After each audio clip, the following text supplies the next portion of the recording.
Fala pessoal, tudo bem? Ao longo dessa semana a gente vai conversar bastante sobre distúrbios alimentares e distúrbios de imagem. Por que é tão importante a gente falar sobre esse assunto? Porque você pode de repente estar entrando nesse caminho e não percebe, ter amigos, parentes, filhos, crianças, adolescentes, cada vez mais os jovens também acometidos por essas questões, e a gente precisa de muita informação para saber o que fazer, para saber identificar e principalmente para saber tratar. É um problema de saúde pública e a gente precisa ficar muito atento. Tem uma enxurrada aqui de informação, muita gente muito boa comigo, e eu vou começar conversando com a doutora Mireille Almeida, psiquiatra, especialista em transtornos alimentares e membro do Conselho Técnico da Astral Brasil, uma associação não governamental que estuda e promove discussões sobre esse assunto. Eu queria que a senhora começasse explicando para nós do que se trata, esse transtorno alimentar. Como é que a gente identifica, como é que ele se manifesta?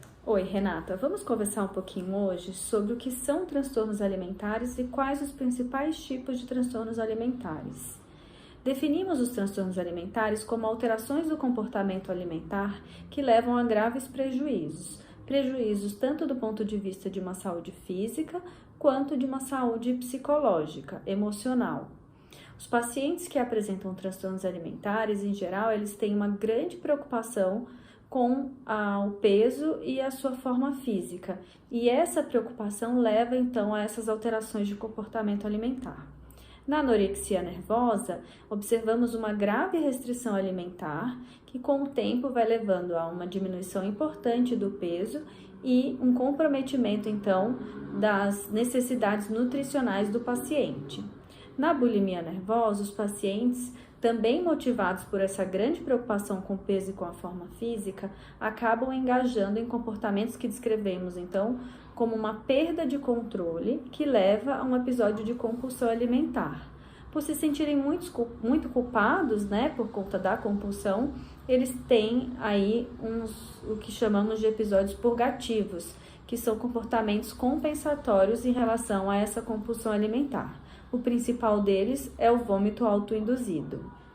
O transtorno de compulsão alimentar, por sua vez, ele é caracterizado então pela recorrência de episódios de compulsão alimentar, mas diferente da bulimia nervosa, neles não há então o comportamento purgativo. Por se tratar então de uma alteração do comportamento alimentar que, dependendo da intensidade, pode acarretar aí um aumento da ingesta alimentar. Em geral, o transtorno de compulsão alimentar está associado aí com a obesidade também.